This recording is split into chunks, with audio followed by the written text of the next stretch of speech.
So I just put the YouTube link in the sidebar there. Correct.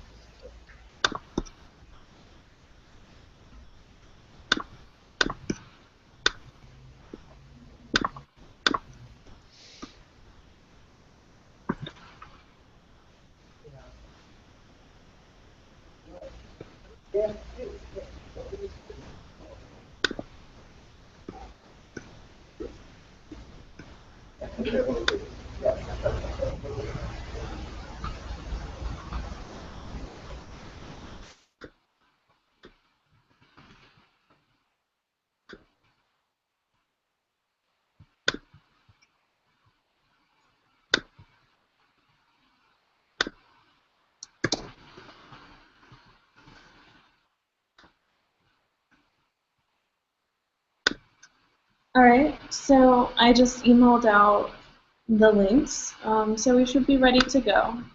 It's right at 2. Hi, and welcome to the Metropolitan New York Library Council's Reference and Citation on Wikipedia webcast. I'm Dorothy Howard, Wikipedian in residence here at Metro, and I'm glad to be presenting this webcast to our Metro members and to the general public. This webcast is especially targeted towards librarians, archivists, information professionals, and Wikipedians, but should provide enough general framing to be understandable by anyone. In recent years, Wikipedia has collaborated with libraries to improve the quality of Wikipedia's reference and citation. Aspects of this engagement include streamlining the Wikipedia citation processes, working to increase fully available open access references to readers, collaborations with libraries to develop library internships and other projects, and more. The options available for libraries to engage with Wikipedia have only increased. This session today will be recorded and will be available on the Metro YouTube channel. A link to that recording will be available on Metro's webcast event page for today as well. This session will include presentations from leaders of 3 different projects to improve Wikipedia's the quality of Wikipedia. So we're going to start off today with Jake Orlowitz of the Wikipedia Library, followed by Andy Maybet, Wikipedian in residence at ORCID, the Open Researcher and Contributor ID and Authority Control, and also the Royal Society of Chemistry. And then we're going to conclude with Maximilian Klein, a member of the Wiki Project Open Access Signaling Open OANS Project, and others. Now, with no further ado, I'll turn things over to Jake Orlowitz, who will be followed by Andy and then by Max. After our 3 presenters, we will have about 10 minutes of question time and discussion. So if you have any questions, you can direct those to my Twitter.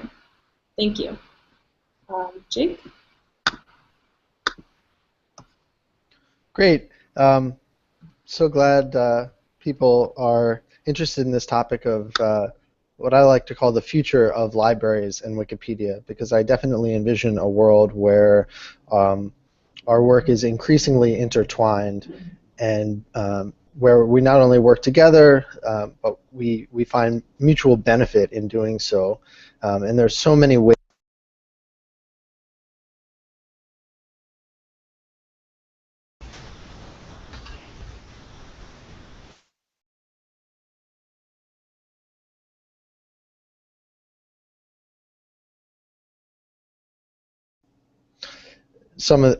I'm sorry, we lost a little sound. Just an overview of the ways in which Wikipedia and libraries can collaborate. So I'm going to share a couple of slides here.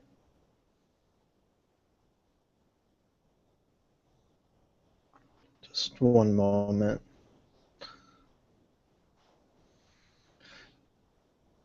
So the basic argument that I'm going to make, and that a lot of folks in our community have been making pretty much since the beginning of the GLAM movement and Wikipedia's outreach to museums, which is where the first Wikipedian residents started, is that when you take Wikipedia's scale and you combine it with the reference expertise that libraries and archives have, there's a fusion that can be made there.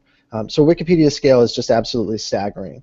30 million articles, 2 billion edits have pieced together this reference work, and the site gets 8,000 views every single second by 500 million visitors, unique visitors every month. It's between the 4th and the 7th most popular website on the entire internet. So the amount of traffic Wikipedia gets is just it's a ubiquitous reference work, and I think that that's something that everyone in the reference world needs to contend with. But it's not a threat. It's really an opportunity. I'd just like to mention briefly about Wikipedia's volunteers that it is also a massive network of 20 million registered editors, but then a real dedicated core of 80,000 users who are active every month, and virtually no administrators, virtually no central control. This is really a self-organizing community, which can make it challenging to figure out who do you get in touch with if you want to work with Wikipedia, but it also means that virtually anything that improves Wikipedia is open for you to do. There's no barriers to entry for working with Wikipedia. So the big picture argument is that Wikipedia aspires to be and has shown itself to be an increasingly serious reference work built on reliable sources, but we're only as good as the sources that we have and that we have access to. And libraries and archives are masters of reference. They have the best sources and they have the expertise about how to find them and how to use them. Meanwhile, Wikipedia has, to be crude about it, it has the eyeballs. It's where people are going first for their research. So this presents an opportunity to really connect a circle of research and dissemination in which Wikipedia is a starting point, but not an end point, where Wikipedia is a starting point for deeper learning, for readers going back to the full text sources, digging more deeply, and then also for libraries and archives doing work to make sure that their sources are on Wikipedia. And so I look for ways to kind of make that circle of research and dissemination more robust. So the Wikipedia library started informally in 2011 when we received a donation from a for-profit reference work called Credo Reference. And it's evolved into a project the main goal of which is to help editors get access to the best available sources. And we do that through partnerships with journals primarily. But we also have a broader vision of what an open research hub on the internet would look like. And so we want to help our editors do better research. We want to connect directly to libraries and library professionals. In addition to giving our editors access to paywalled or closed access sources, we also want to help them discover free and local and open access sources. And then in this bigger picture of the evolution of the information world towards more open access, we want to help kind of be a voice for that push. Pushing for open access even while we acknowledge that we have to write an encyclopedia today with the sources that are available under whatever copyright schemes are in force. And just to note, the Wikipedia Library is a volunteer organization that's fully funded by the Wikimedia Foundation, and it's currently, I work for the Wikimedia Foundation, which is the nonprofit that runs Wikipedia. But all of our work is done by volunteers, and all of our editors, for that matter, are volunteers. So what do these access partnerships look like? The basic model that we are working with is we go to a journal like JSTOR or a journal repository and we say, we have an opportunity. It's the same argument that we make to library professionals. We have an opportunity to get you more eyeballs, to lead readers from this massively viewed website back to your sources. And in turn, you have the opportunity to help us improve the quality and the content to make our articles more accurate and up-to-date and scholarly.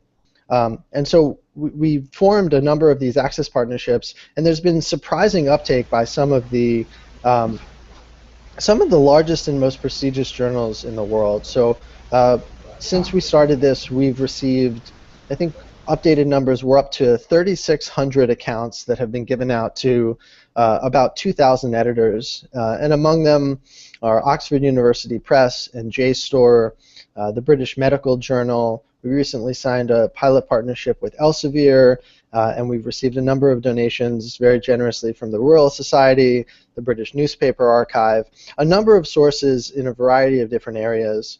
And what we've seen when these donations are made is that the number of links to these sources on Wikipedia have been increasing at rates of around 200 to 600%. So dramatic increases in the number of links to these sources on Wikipedia. We're getting editors the sources that they really want, and this is something that library professionals might not intuitively realize. Wikipedia editors crave the highest quality sources. We are every day doing the same kind of very fine-grained analysis of what makes a source reliable, and our standards are quite high. We want the same kinds of manuscripts and peer-reviewed journal articles, only high-quality mainstream press, expert opinion, and our role is to summarize that expert opinion, not to introduce our own original research into the process. So I like to ask big questions about what the future might look like. What would Wikipedia, how would it transform if every publisher donated free access to, say, the 1,000 most active Wikipedia editors in that subject area?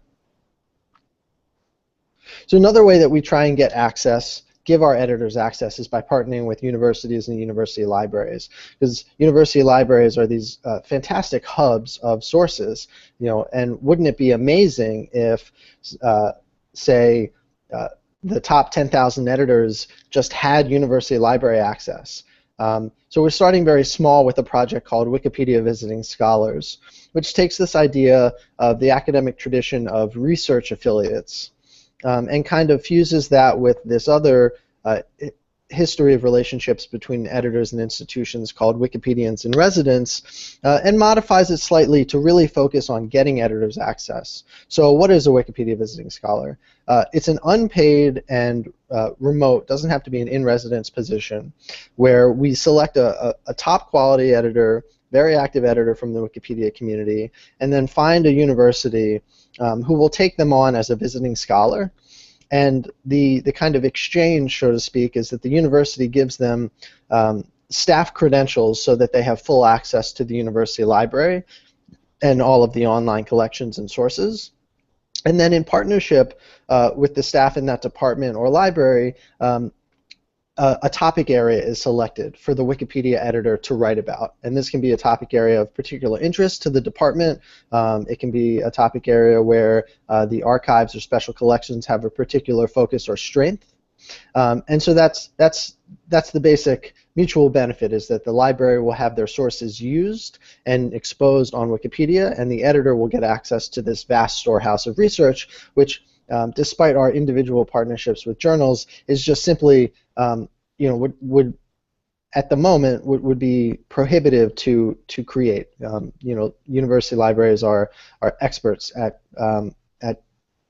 licensing massive troves and of paying for massive troves of research. Something we've seen in our partnerships with universities that's been really neat is that they've extended beyond merely trading access for content creation. We've seen our visiting scholars really act as liaisons to Wikipedia's community, giving impromptu talks, running editathons, writing blog posts, training the trainers, training librarians and staff about how to edit Wikipedia. And so there are numerous opportunities that are not necessarily required, but once you form a connection, you see that there are just so many ways that we can work together, and it's been really nice to see that. So we are still basically in the pilot phase with this. We started last spring, and we partnered with 4 universities where 5 visiting scholars were placed: Rutgers, Montana State, George Mason University, and University of California, Riverside. And each editor has been working on improving or creating about 25 articles in the topic area that was of interest to the institution. So Rutgers wanted to focus on jazz history, Montana wanted to focus on their environmental collections, and just a neat example that the relationship can be customized so that it's interesting to the editor, but also worthwhile for the institution. And then, of course, the perk for the editor is while they're doing this content-specific work, they also have access for their personal use, so to speak, to all the other sources. So I like to think really big about this one, too. What if every library or research institution had a Wikipedian on staff who would access their collections and then help expose them by writing quality content on Wikipedia? And we are accepting visiting scholars now. If anyone's involved with an institution, or not accepting, we're looking to place more visiting scholars and grow that program, and we're happy to work with any university library on that. I'm going to just cover a couple very brief kind of side projects that we're working on, just to give a sense of the scope of potential areas for collaboration. We've been doing a lot of work with OCLC and thinking about how can we get editors, or rather readers, who are on a Wikipedia article, how can we get them back to the sources? Like we really want readers to use Wikipedia as a starting point, and that means they have to get to the references and get from the references, ideally to full text. So OCLC has a new API called the WorldCat Knowledge Base API, and it knows things like, based on your IP address, which libraries do you have access to? If you're affiliated with an institution, which holdings from that institution match the reference that you're looking at on Wikipedia? Basically, what is the easiest way for you to get access to the source you're looking for? And so we're building a script that would embed that capability on Wikipedia through a browser extension. Still in alpha version, we're still developing it, but love the notion of what if every reference in a Wikipedia article had a link directly to the full text source next to it, but a smart link that was customized for your particular IP address and institutional affiliations. Another quick project that is really exciting to us as editors that may be just something that folks in the library world don't think about is that we have our own resource exchange. This is a sharing portal for non-commercial, educational, fair use exchange of sources between editors. We are engaged in the same hunt for high-quality resources, and we've created a portal where an editor can come to Wikipedia and say, I have access to this source, or rather, I need access to this source, and another editor, in the tradition of academic sharing of a single copy for research purposes, will facilitate that. And this is an area where reference librarians could be incredibly helpful, because anyone who works at a university library or is affiliated with a university library could partake in the resource exchange and share access to sources that they have, for the sole purpose of improving Wikipedia. Thinking big, again, what if any editor on Wikipedia could be given a fair use full text copy of the source they need when they need it? So another way to think about getting editors access. And the last area I want to talk about just in the last 2 minutes is the potential for archives to use Wikipedia. So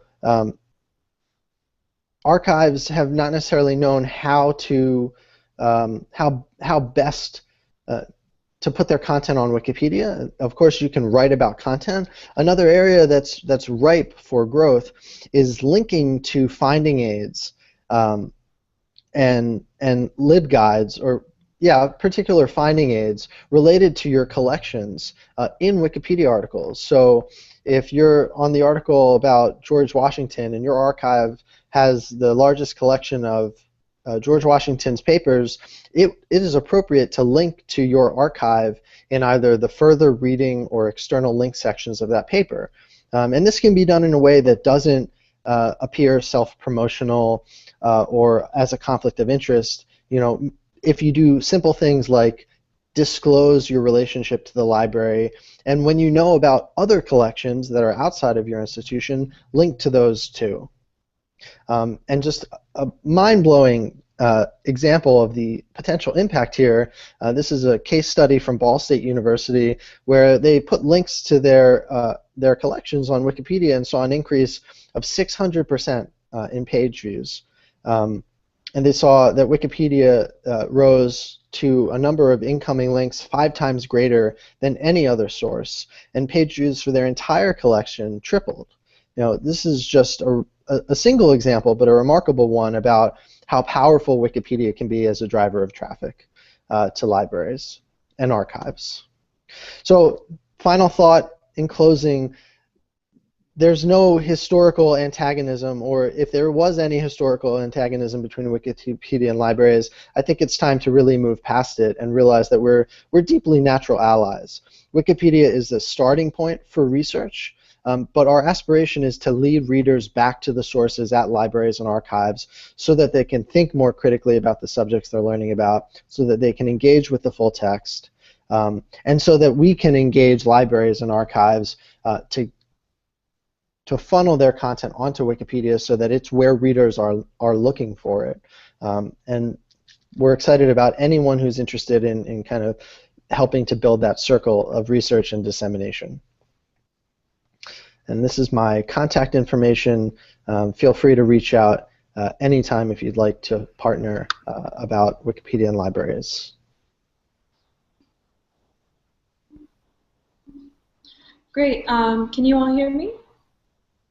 Well, thank you so much, Jake. That was really interesting. And I'll be posting his contact info somewhere probably on the event page for today, so you should be able to find Jake pretty easily. Next up, as I said before, we have Andy Maybet. He is the Wikipedian in residence at ORCID, the Open Researcher and Contributor ID and authority control he'll be telling you about, and the Royal Society of Chemistry. Andy? Hello, New York. Hello, everyone. Can you hear me? Yes. Yes, you can hear me. That's good. I'm a little bit of a way away from you. I'm in Birmingham, England, so it's a little bit of a lag. So greetings from Birmingham and from this borrowed room. These pink curtains aren't mine, I'd like to emphasize. So ORCID and ORCID's Wikipedian in well, ORCID is what Dorothy referred to earlier as an authority control identifier. And for those of you who work in libraries, that term should be familiar. But for those of you who don't, authority control is nothing to do with authoritarianism. It's to do with identifying the authority behind a statement. And authority control identifiers are basically like ISBN ISBNs, not ISBN numbers, of course. They're like ISBNs or digital object identifiers, but for people. Specifically, they're self-managed identifiers for people who contribute to scientific or other academic research, and they're just as valid in the humanities as they are in the sciences, or any other form of content which is developed. And we take a very broad view of what that might mean, and it certainly includes contributions to Wikipedia, but it could be photography, it could be music composition, and the edge case example that I always use when we debate metadata for types of creators and types of created content is interpretive dance. So it could be for a choreographer for a dance, and many, many other things alongside those. So you may know already some other forms of authority control identifiers. The most common one is the Virtual International Authority File, VIAF. You have the Library of Congress Catalogue Number, the LCCN number, and you have ISNI, the International Standard Name Identifier. And ORCID is actually a subset of the ISNI protocol. So both sets of numbers are 4 lots of 4 digits, which can include an X for a control character. So when written down, they look a bit like a credit card number, 4 lots of 4. And the validation for both of them works the same, except one is a subset of the other in terms of the numerical range. So ORCIDs occupy one block within the larger block of numbers which form the ISNI set. And the two are interoperable. The difference between them is that ISNIs,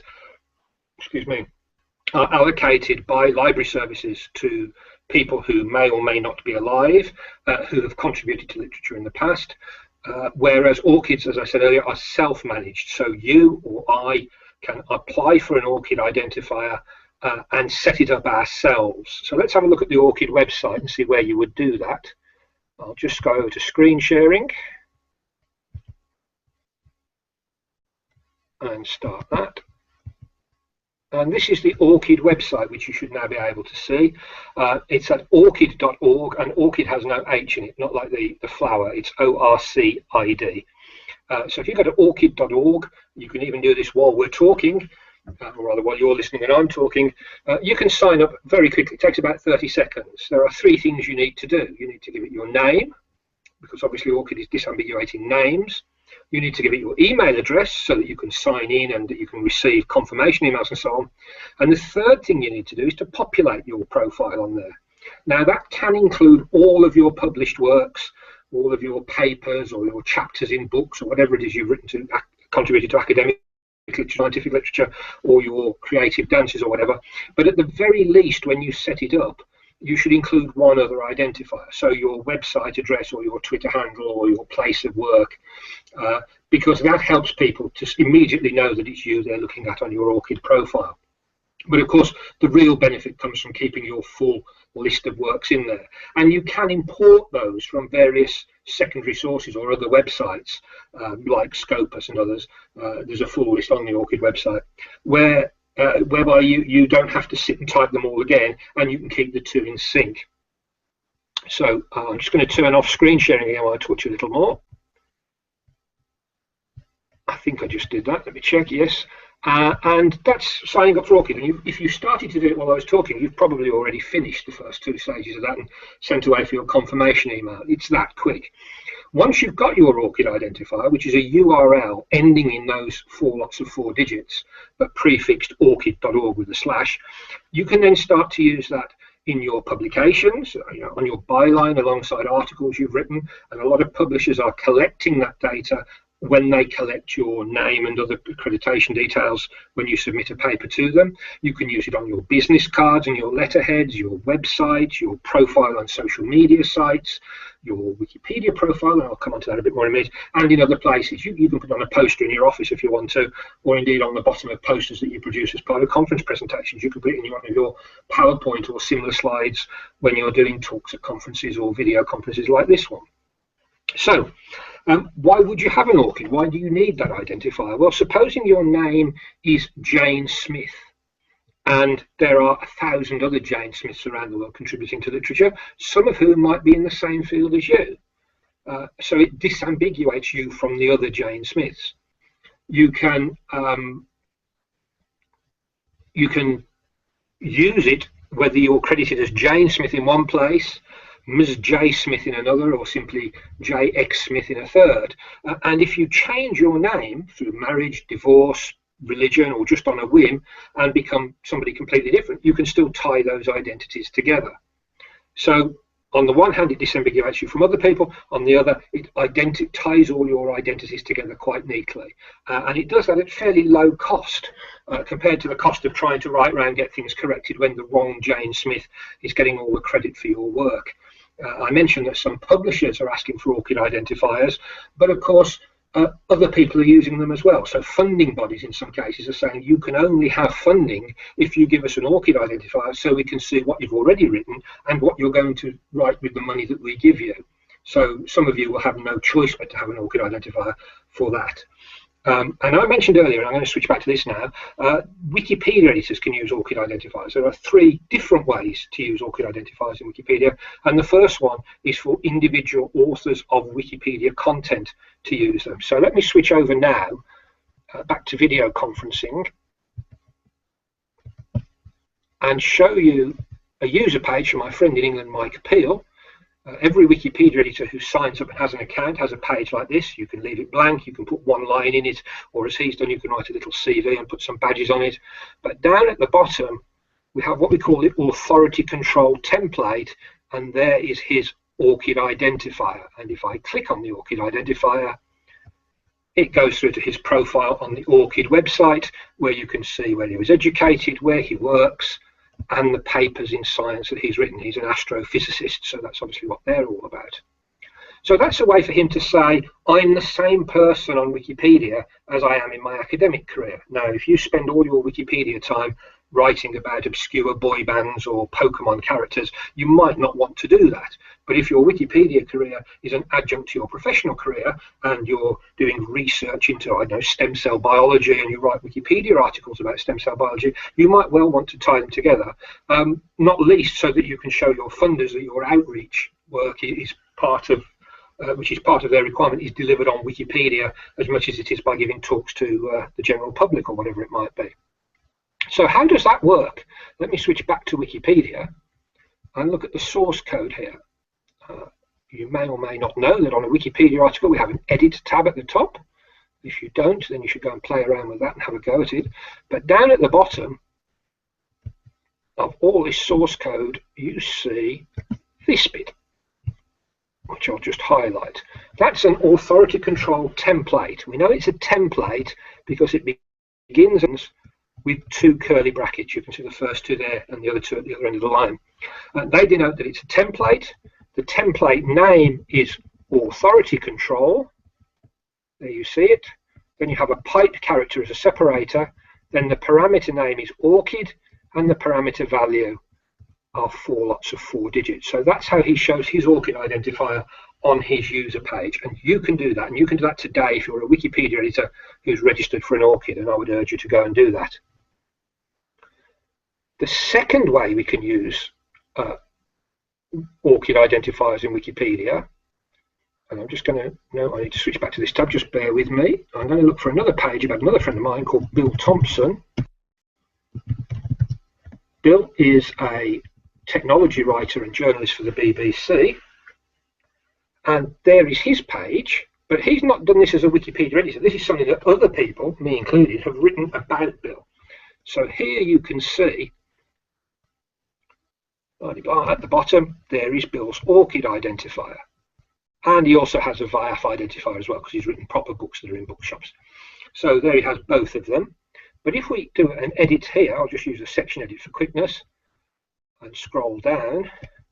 The authority control template on Bill's article, where is it? There it is, doesn't have any values associated with it at all in the article code. And the reason for that is we use a second Wikimedia Foundation project called Wikidata to hold that data.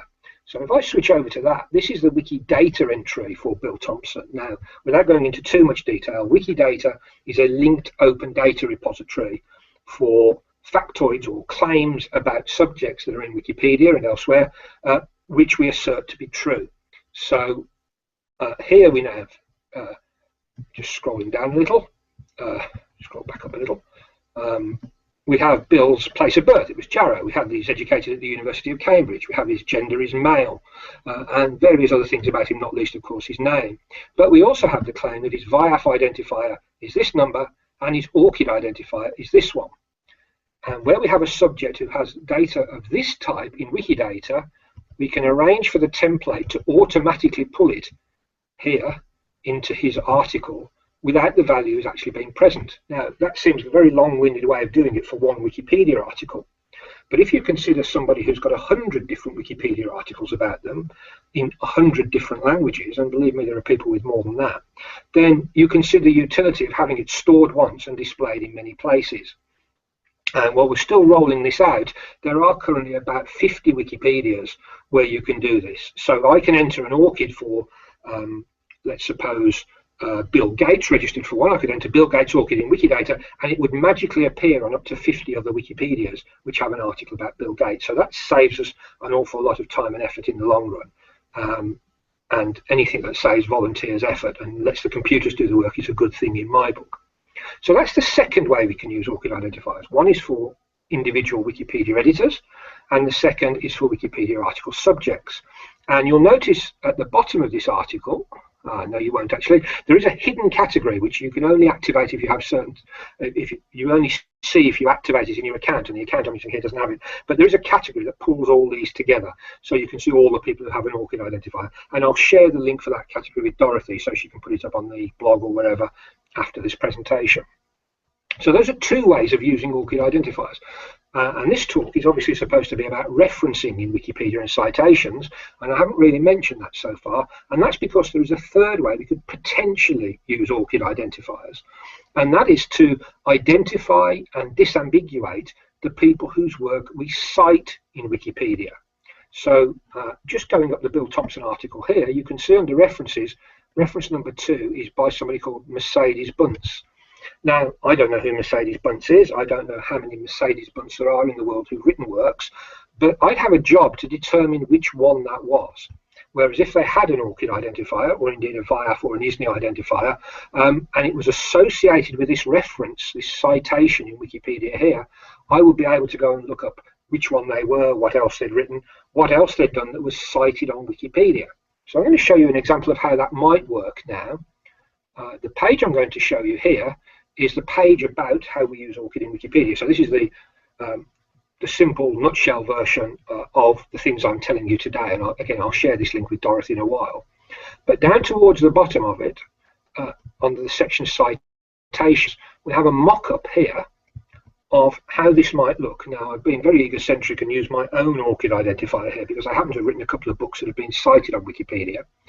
And here you can see all the pages on which this ORCID identifier appears. In other words, these are the pages in which I'm cited. So, God forbid, supposing it turned out that I was a plagiarist and all my work was fraudulent, it would be very easy for somebody to track down all the references to my work and decide whether or not to remove them.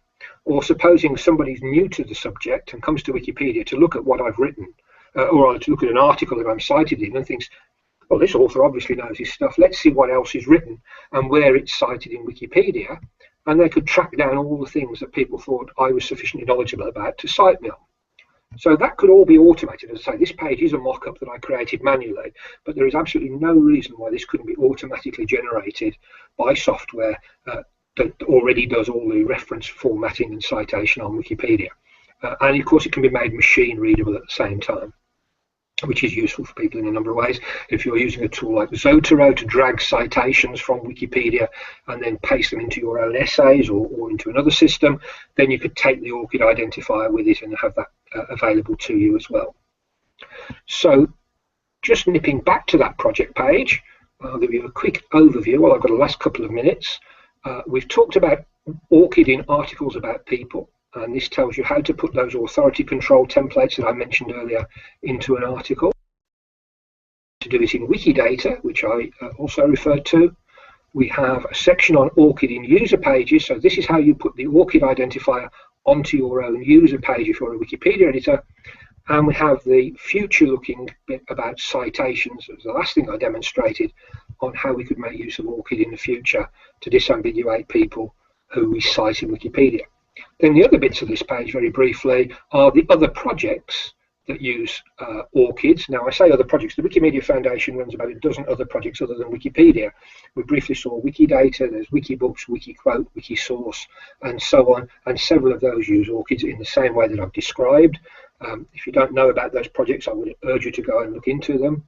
And these are the other language Wikipedias, which use ORCID in the way I described earlier. I said there were 50. It's actually 50 projects counting both types. So 34 other language Wikipedias, plus the other projects, plus a few other things, comes to over 50.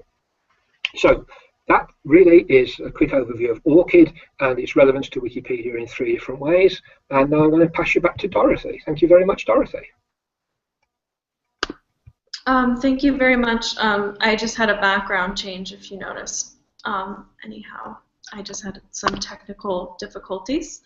Thank you so much, Andy. That was a really interesting presentation. As we said, I'll have Andy's contact information easily available so you can get in touch for more on ORCID. Next up, we have Maximilian Klein. Oh, Andy, and your screen share is still on, I'm seeing. You might want to turn that off. Okay, perfect. Maximilian Klein is a member of the Wiki Project Open Access, Signaling Open Access project, and he was a previous Wikipedian in residence at the OCLC. Max? Hello. Can everybody hear me sufficiently? Yeah, you're good. Excellent. Okay, so I will begin. Hello, everybody. As Dorothy mentioned, and both people here have segued into very nicely, I started my sort of Wikipedia career just as an editor, but later became Wikipedian in residence at OCLC. And I will lead you through a bit of the history of citations in Wikipedia as I've been involved with them. So first of all, I'll tell you a bit about the authority control identifier in English Wikipedia and in Wikidata, which Andy just showed you. And I had a role in writing the software that transferred all those over. Then next, I'll tell you a bit about the OA signaling project, which is the latest one I've worked on, which is about uploading different open access papers onto Wikipedia proper. And lastly, well, then I will talk a bit about a latest project of mine, which is about tracking DOIs as citations on Wikipedia.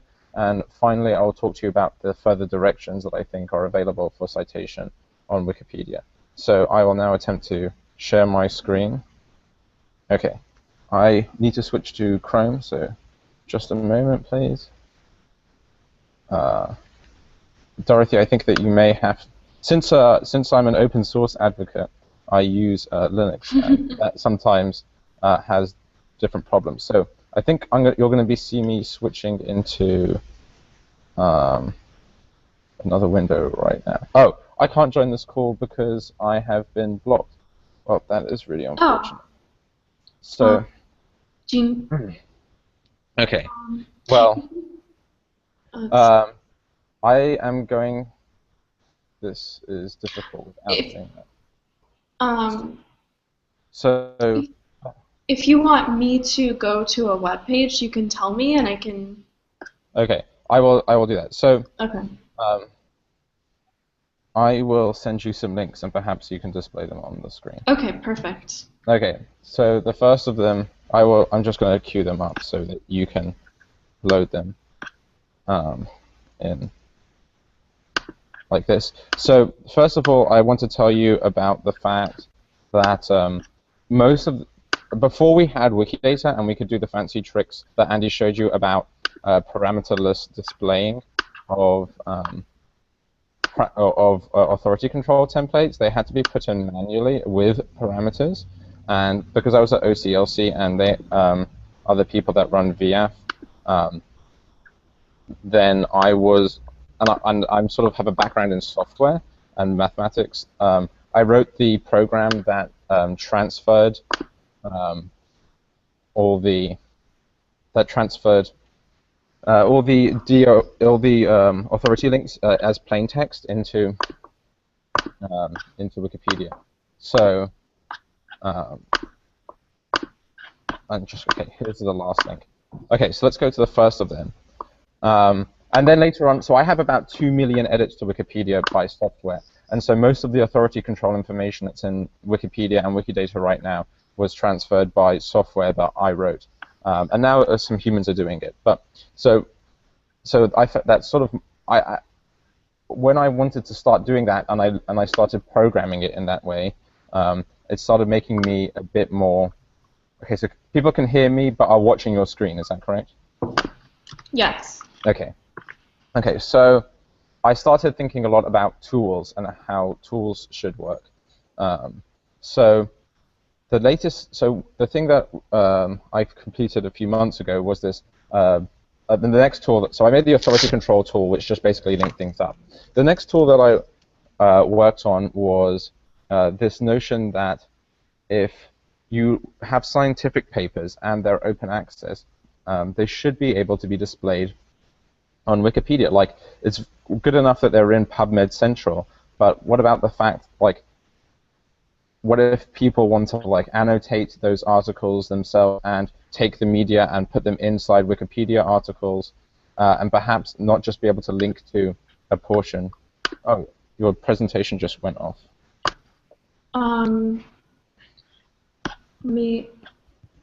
If you keep talking, I'll figure it out. Okay. So, Okay, so the main things that we wanted to do that are limiting with citations from Wikipedia now are the fact that we can't use the images that are available in open access publications inside the Wikipedia articles themselves. And another thing that we can't do is link to specific sentences inside the article rather than just link to the article proper. So I created a tool which I was hoping to show you, which takes. So if we go to the one that's labeled T, Okay. the tab that's labeled T. Yeah, so this is great. So this is the tool that I made. It's not much to look at, but it does some stuff. So if you go to the tab that's labeled T, that's the very first tab in your browser at the moment. And then if you look at the first result here for T, I was going to do warts, but that was a bit more graphic. Then on the second line from the bottom of the first article, there's a DOI. The DOI is displayed there. If you don't know, the DOI stands for Digital Object Identifier. And if you copy that, then if you copy that link, and then go over for the DOI, and then go over to the third tab.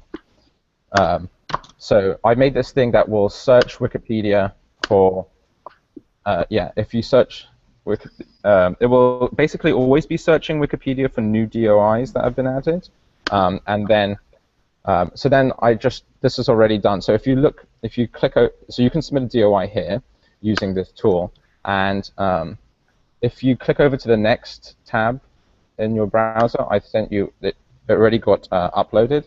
So this is I just uploaded this like 5 minutes ago, and this is the entire article, but converted and transformed into wiki text. And if you scroll down a bit on this, even the images have come through, and now the images have been uploaded onto Wikimedia Commons. Well, that's just a table, but there's Max, I'm sorry to interrupt you. We have a problem in that we can see you, which is really nice, but we can't see the screenshots from Dorothy. They keep flashing on the screen and disappearing. Oh. Okay. Okay. Well. We've got it now. That's better. Oh, okay. This is good now. Okay. So if you pipe up, if that happens again, then we can hopefully resolve that because it's not much to look at without it. Okay. So the point is that this tool will convert open access articles into wiki text and then upload them onto Wikisource. Sorry, it's happening again. I don't know whether you're touching a keyboard or something. I'm going to try one thing really quick and let me know if you can. Can you hear me and Max, Andy? Now I'm talking. That's better. Andy, do you hear Max? Yeah, I can hear you. And Jake, do you hear Max? Yeah. I'm just going to keep talking. Okay, I think that's good. Perfect. Okay, great. Okay, so this should be better now. Okay. Okay, so here is an article. It was uploaded. It was converted and uploaded using an open tool. It's on Wikisource at the moment, but one of the great things about it is that now we can use the images. Like if you click over to the next tab, these images aren't particularly interesting, but or maybe this one is okay. Perhaps I didn't get the link exactly right, but there are some pretty interesting pictures there, and there are some pictures that are in use. And like a lot of the species pictures of animals have come from open access journals. So anyway, so all this scientific research is now available to be linked to on Wikipedia articles proper. And additionally, you can link to, because people can annotate these articles now. We can also link to specific parts of the, like you could link to a section or a table of an article if you wanted to cite it rather than just citing the entire article itself. So that's pretty cool.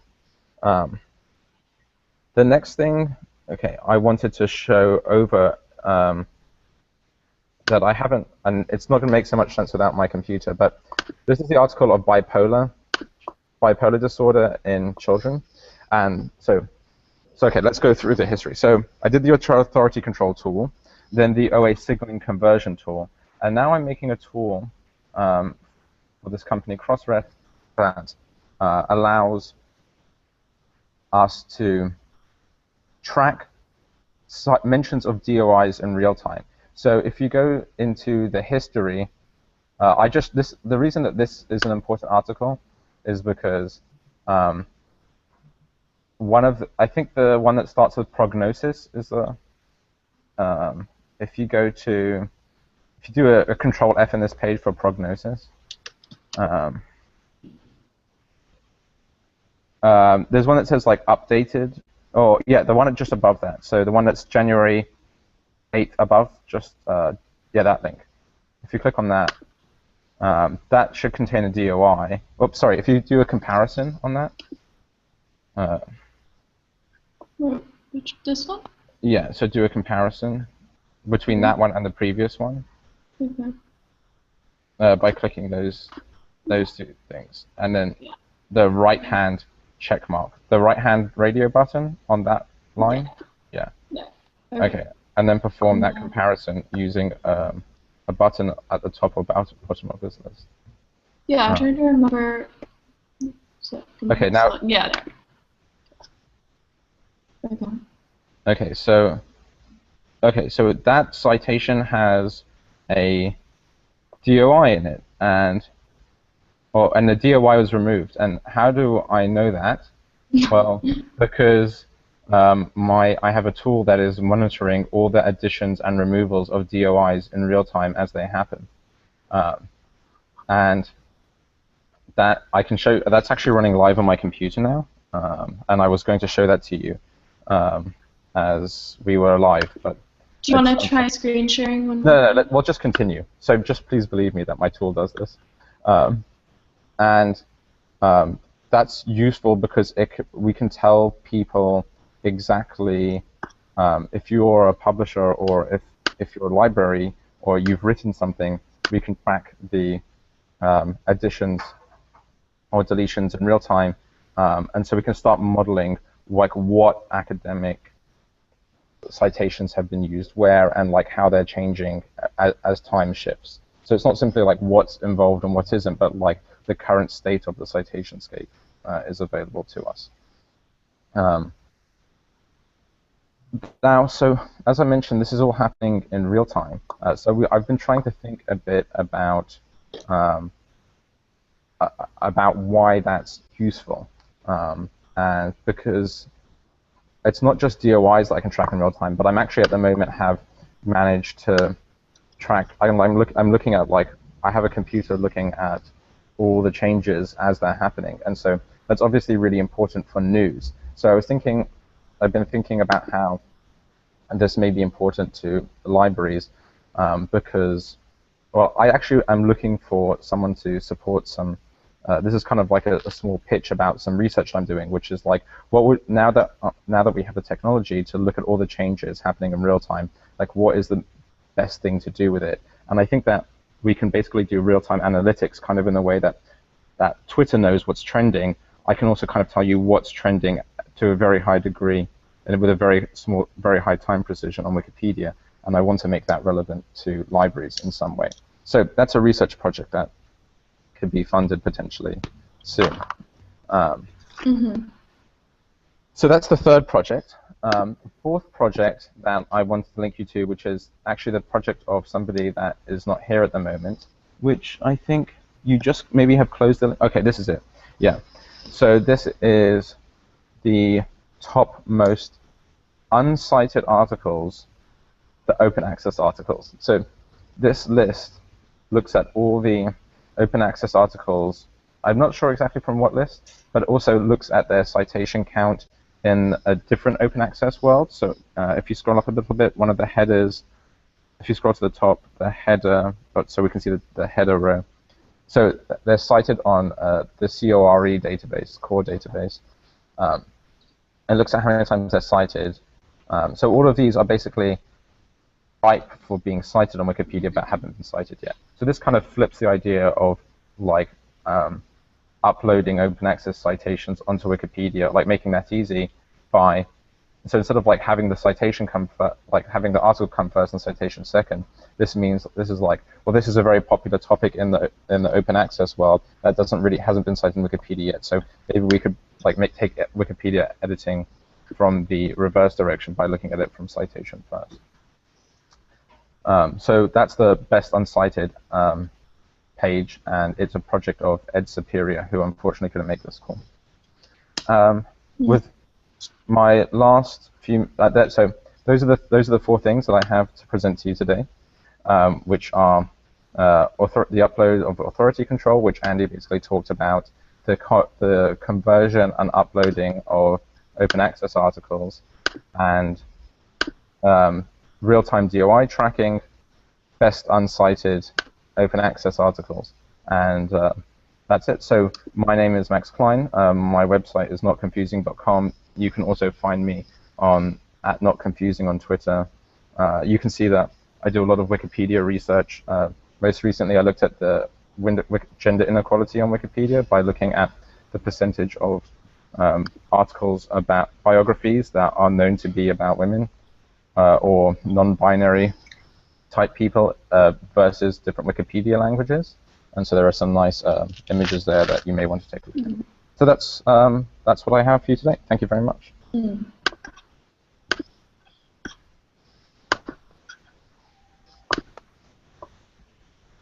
Hi, can you see me? Yes. Okay. Thank you so much, Max. That was really informative, and I'm glad that in this presentation we both saw some things that anyone can do to get started from Jake's presentation. So if you're a librarian or an archivist, setting up programs. And we also saw some super specialized projects that only a few people in the world are really doing, and that are kind of pushing the limits of our imagination as it comes to citation and also the research of citation. So I think this presentation has a really broad range, and I'm grateful for that.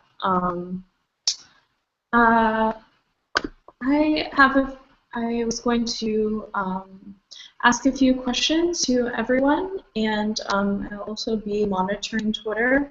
I'm at DorothyR_Howard. If you are watching and want to ask any of our great speakers anything. Let me get to my questions. I guess first off, any of our speakers have a question for each other, or do our speakers have any questions for each other? Okay. Let me see.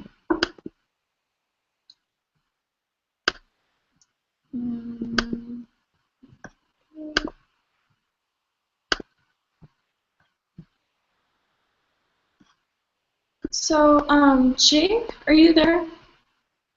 I'm not. Yes. Okay, great. I don't have your video, but your sound is great. So that you talked about linking to finding aids in your presentation. I think this is an especially interesting project for our Metro members, because we have a lot of museums that are in our membership, and a lot of museum archivists that have been working on digital projects and are now in the stage where they spend a lot of time making unique websites and databases for scan materials, and now they just need to develop an audience. So I wonder if you could talk about what linking to find aids looks like, or ways that you've seen that project sort of enacted within an institution. So this is fairly new territory, and the experimentation has been going on. Several small archives have just started out and are kind of gathering best practices about what works and what does not work. Unfortunately, some who have tried to link to their finding aids have been treated somewhat as if they were spammers or self-promotional in a way that is understandable if you understand just how bombarded Wikipedia is with people trying to promote things inappropriately, particularly external links. And so some of the guidance is just about how to be recognized as someone who's working to improve the encyclopedia, not just improve their own visibility. And so I think one of the first things for anyone thinking about engaging with Wikipedia to promote their collections needs to realize is that you have to you have to take some steps to introduce yourself to the community. And so when you are trying to do this, you should create an account. You should put an introduction on your user page stating your affiliation and what you're trying to do. Those are two simple things that will help other editors not have the knee-jerk reaction that you are just like whoever's trying to promote the latest diet pill. And then, the other consideration is to try and put links up that are just broadly useful. So useful in what ways? First of all, it should be targeted. So you don't want to link to every item you have on any even remotely potentially relevant article. You really want to link to your primary collections on the articles that are most relevant to them. So you want to be selective.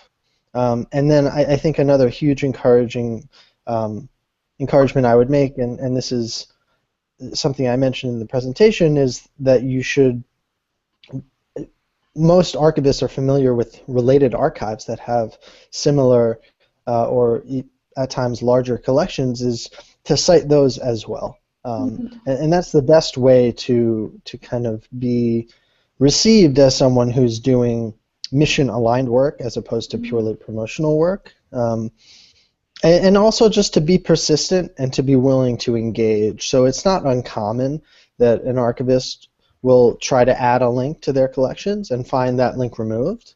It's important not to be totally turned off by this. You should try and talk to the editor who undid your content and try and understand, was there something that you did wrong?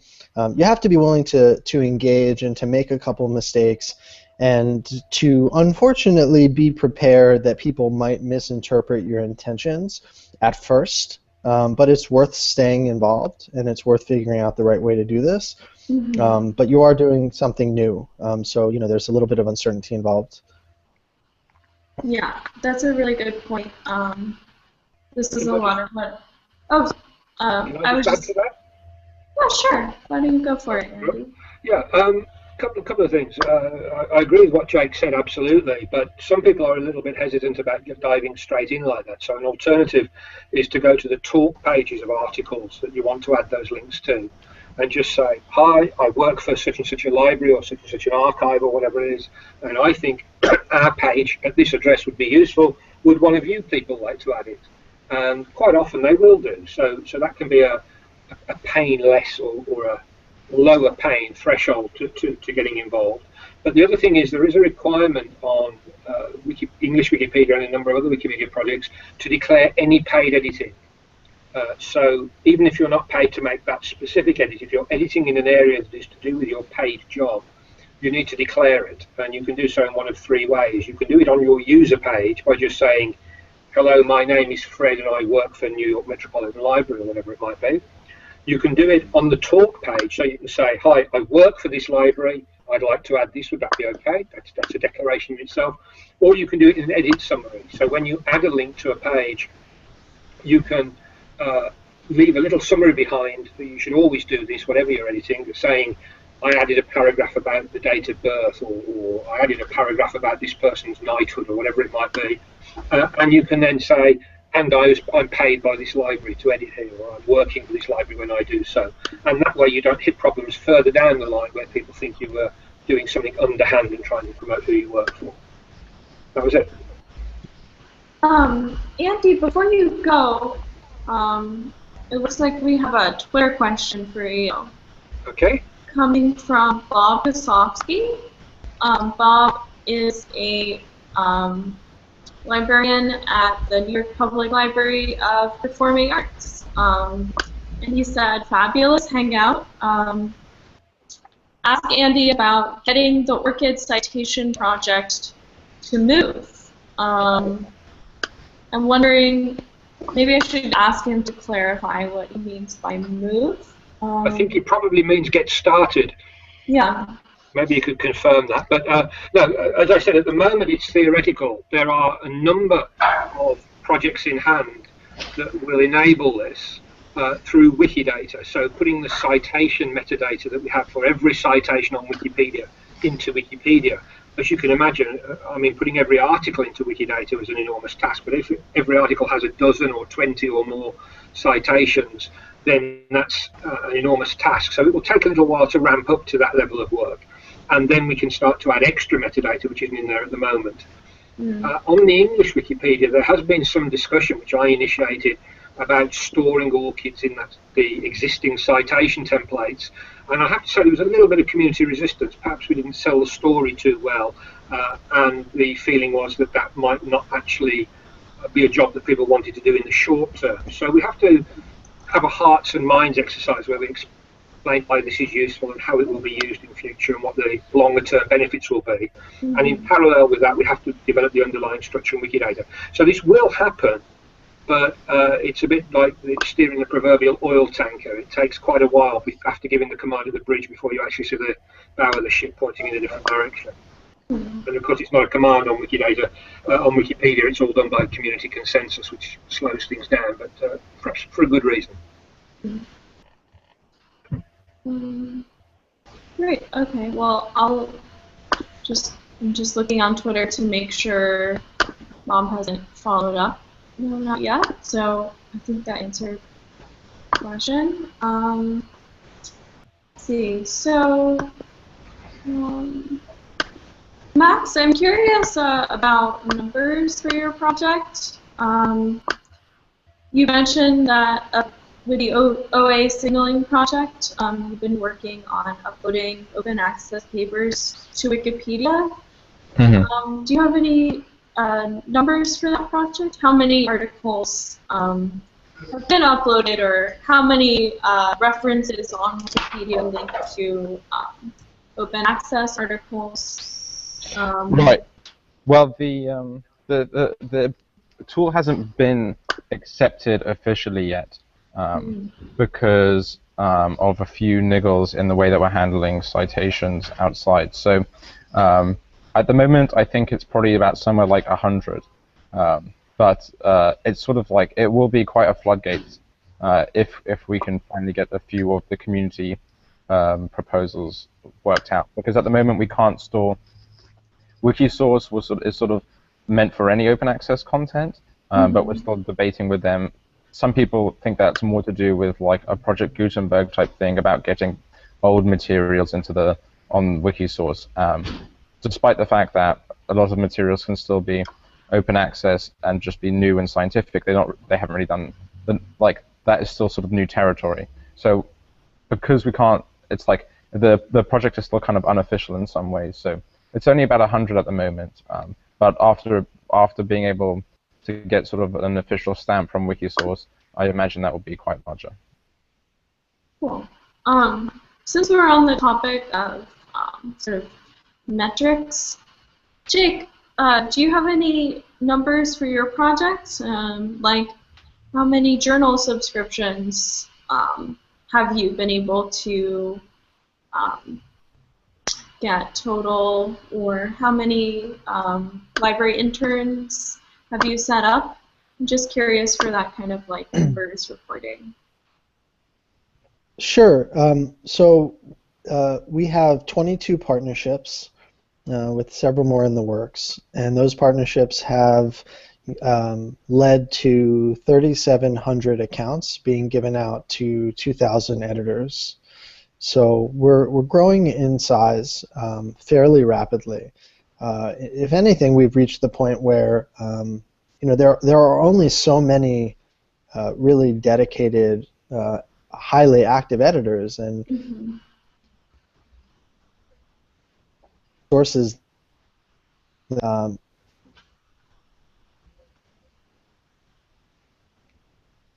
any proper library has more sources. Jake, you're fading out. Maybe try starting and stopping your mic again. Can others hear Jake? Okay, Jake is... Sorry, can you hear me? Okay, that's better. How about... Sorry, yeah, so we're trying to expand. There are lots of non-English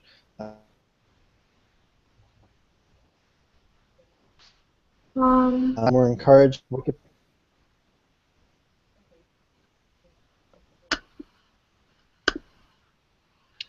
Sorry about that. Yeah, it's kind of like a weird auto-tune happening. So, last attempt? Yeah, one more time. Let me try. Okay, so we're focusing our expansion globally on new branches in some of the other 286 languages of Wikipedia that needs of that particular community, and also to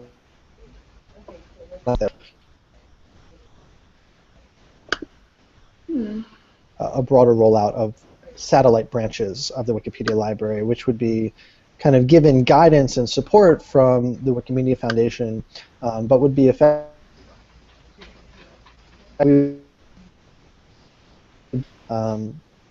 helping local coordinators set up their own projects that are most responsive to the needs of that community. Cool. I was just going to go back to Max and then over to Andy and maybe do just a few more questions. Max, you mentioned your new tool you're kind of working on tracking DOIs, additions and subtractions in real time. Is that right? That's correct. And it's kind of like an initial stage, like an exploratory stage. Yeah, I'm actually just chatting with the people who are trying to demo it at a conference at the moment. So. Okay. Yeah. I'm just curious, like, I know it's early in the development, but what you see as the kinds of potential applications to such a tool. For me, I could see researchers being interested in maybe how article use correlates with current events or trends in research. Right. Is that what you're thinking of?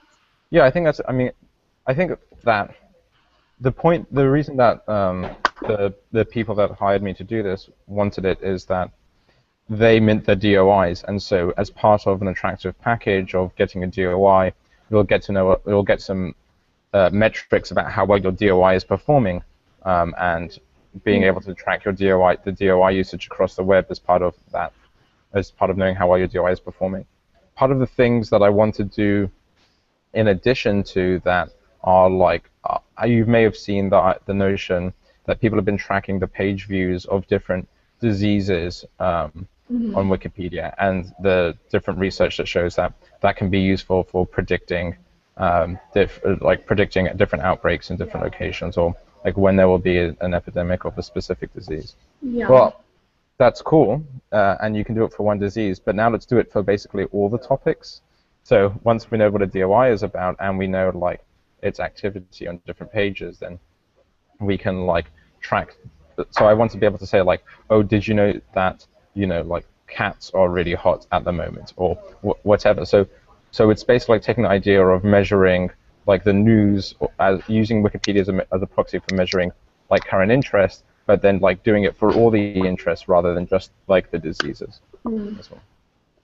And Max, have you linked into the statistics API to pull page views related to DOIs? Yeah, so in fact that's one of the, I have a blog post about that, and I haven't got that operationalized, but I have made a metric, and I'll try and pull it up right now, about basically correlating looking at all the pages that a DOI is used on, and then looking at all the page counts of that DOI, and then reporting that back as a metric. So that's kind of like an alternative level metric that people talk about, which is like looking at how often that your article, not just how many times it's cited, but how often it's getting viewed across Wikipedia. So I put that in the chat window. I don't know if there's a way, Dorothy, that you can blast that out a bit more. Yeah, sure. Okay, well, I just have one final question. Andy, are you still there? Andy? Yeah, I'm still here. Okay, great. Activating my camera. There you go. So you mentioned how a Wikipedia editor who is also a researcher and is editing Wikipedia articles about similar topics to what they're doing research on can sort of use the ORCID identifier on their user page as a way of potentially attracting people to their published resource or books. So is the ORCID identifier framed? I'm curious, it seems like there's a lot of different applications, but one of them is sort of this professional development application of really just getting more people to take a look at your research if they're interested, which seems like it could be really useful to we have a lot of Metro members here who are in library school or professors of library school or information schools, and we also have a lot of people that work as librarians within research institutions. Yeah, I'm just curious if you could talk more about that sort of specific aspect of the ORCID idea. It touches on a number of different things, as you say. The first thing is we want to encourage subject experts to contribute their specialist knowledge to Wikipedia. They know what's important, they know where the research or the citations are, they know how to spot the fraudulent content that occasionally people try to slip into Wikipedia. So we really need those sorts of people. I know some people who do academic work whose funding requires them to do public outreach as part of their deliverables. They have to show that they have converted the what might be seen as dry academic studies that they enjoy doing into things that the general public can understand and learn from. And that might be by putting on an exhibition in a museum or a gallery. It might be by going out and talking to, for instance, local history societies or special interest groups of one sort or another, or writing for popular magazines as well as academic journals. But it can be by writing Wikipedia articles. And I actually know, just by way of illustration, some students in Chinese archaeology of what we would call in Europe the Middle Ages, that the equivalent period, whose funding body requires this sort of outreach, and they've written Wikipedia articles in order to demonstrate that they're converting what they're learning into stuff that the general public can understand. And they do that by showing what we call a diff, or a permalink of a particular edit or a particular version of an article. During Max's presentation, he asked you to show the difference between two edits so you could see where a DOI had been removed. Well, using that tool, the diff tool on Wikipedia, you can show what you've added to an article. So you might add a paragraph or a section to an article, or you might give a link to the article that you created as it was when you finished, before other people came in and added more or took stuff away from it.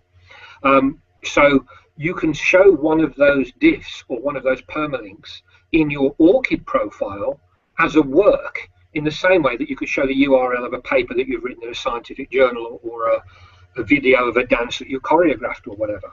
So that's one way that you can actually show the outreach work that you've done. And ORCID and I are in discussions at the moment about actually adding a parameter into the profile where you can say, this is my Wikipedia editor ID, in the same way you can say this is my Twitter ID or some other social media identifier, because that identifies the work that you've done on Wikipedia. People can go and see all the edits you've made in all the subjects areas. As an aside, for that reason, some people prefer to operate 2 accounts, one to use at the weekend to write about their favourite boy band, sports team, or breed of cat that they breed, or whatever, and the other one for work related to their academic work. But as I say, that's an aside. Once you've shown your work like that and used your ORCID to identify it, you can then also have the ORCID on your user profile on Wikipedia, so people can go click on that and go and view whatever else you've done in academia. So they can say, oh yeah, this is a person who really knows about Chinese archaeology because they've got 20 papers that are well cited elsewhere, or they've written a book that I can go and get out of the library and actually find out more about them. That won't apply to every Wikipedia editor, but it applies to some, particularly those who do work in academia.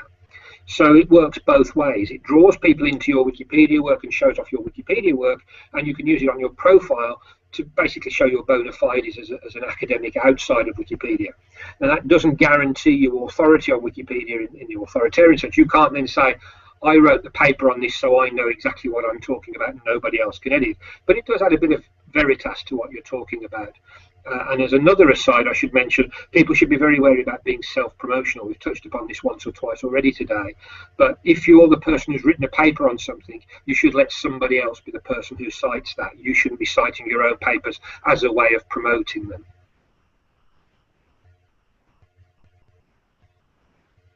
Dorothy, I can't hear you. Oh, okay. That's better. Very thorough response. And that was Good. our last question. So we ran 5 minutes over. We have a few viewers left, and I just want to thank everyone for tuning in or watching the archive video. I'm speaking to future viewers now. Thank you so much. Thank you so much, and Thank you, everyone. we'll post that information related to all the projects you heard today on the event page. Yeah, and thank you, Dorothy, for organising this. It's been fun. Thanks.